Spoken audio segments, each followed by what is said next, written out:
Greetings, crafters. My name is Julie Creek. I'm here to share with you today the Skinny Dippin' mini album with the drop-in pages.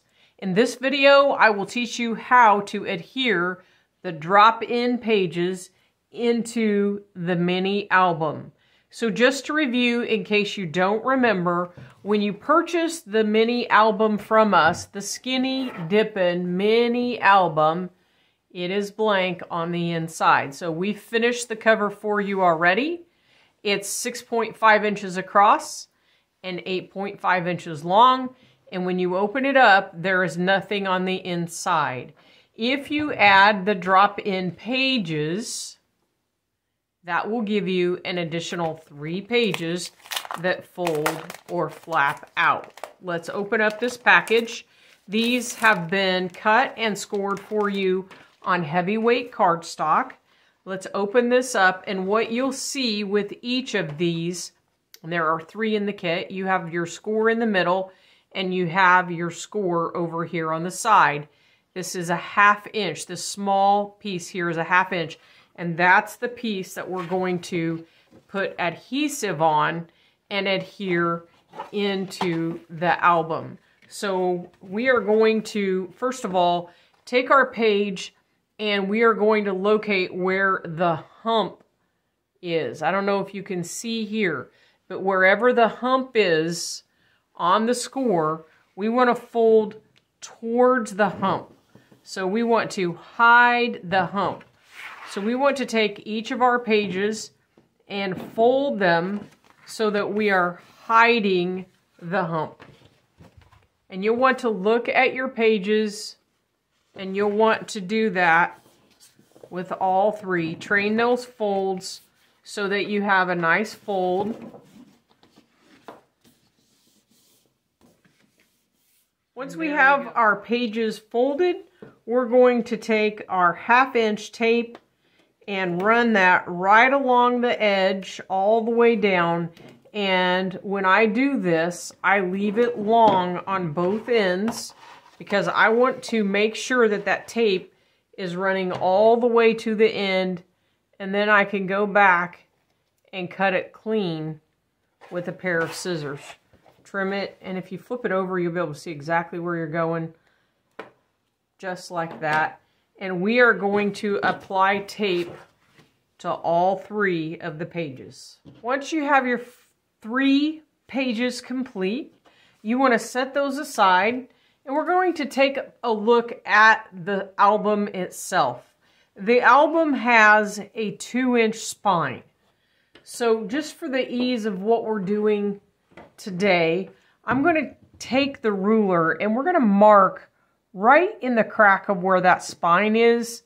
Now you don't have to do this, but I'm going to do it because I want you to see how I'm measuring.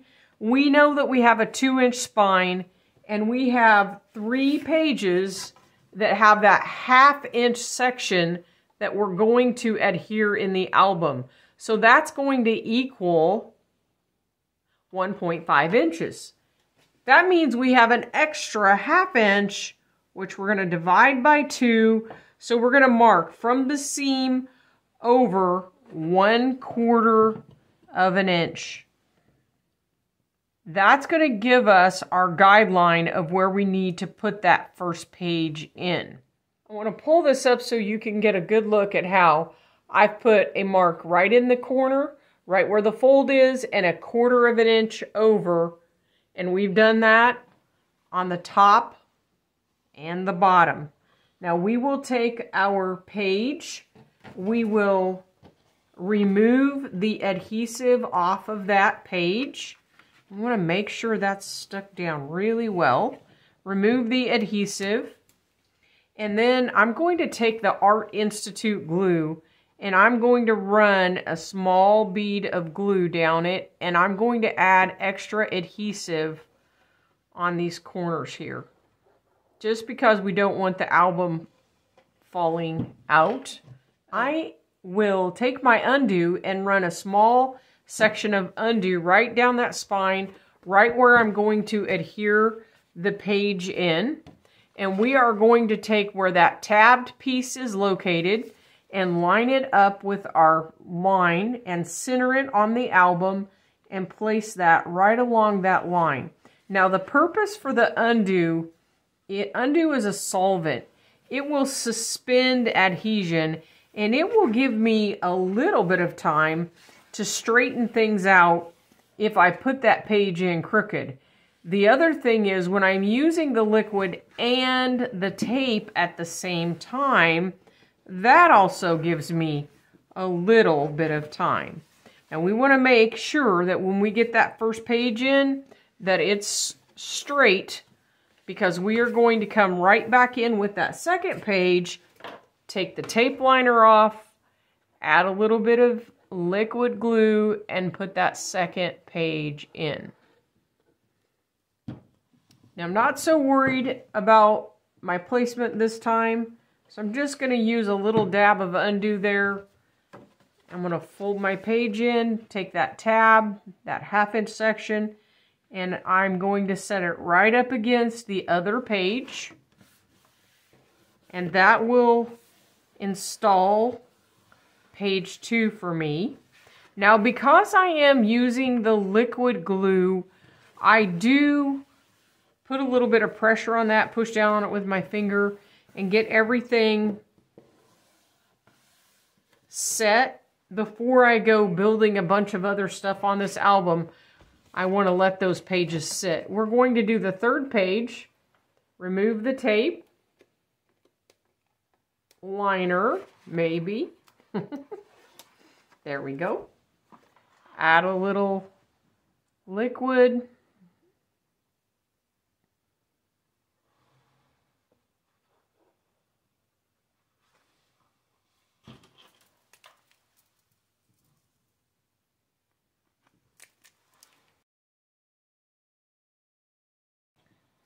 Give this a little shot of undo.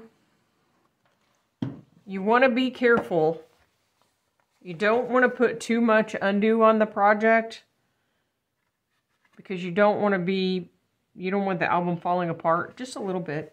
You don't need a lot. Push that down, and then you have installed all 3 pages of your album. It is very difficult to see here what we actually have because we have installed 3 pages that are white into a white album. But I did want to share with you that these pages are made so that you have a fold-out page and an inside page. This fold-out page is 5.75 by 8 1/4. And the inside page is 6 by 8 1/4. So you can see that gives you a lot of room to decorate. So you can see that gives you a lot of room to accent your album. And this is a very attractive album. You will end up with 3 pages that fold and flip out. And then this album can be accented with our Skinny Dippin' dies. You can use the Skinny Dippin' Savannah inside pocket, which provides the inside pocket for the album. You could use the Savannah flap pages, which is a series of flaps. You can use the Waterfall pockets, which is a series of pockets that all tuck into each other, or the belly band die. Now these dies are available as of May 12th, 2022. We do have 2 other dies not here yet. One is called Flip Flap Pages and the other is the Ribbon Lock die. But these are made to accent in the Skinny Dippin' album. Thank you for joining me to learn how to add in the drop-in pages in the Skinny Dippin' album by Creekbank Creations.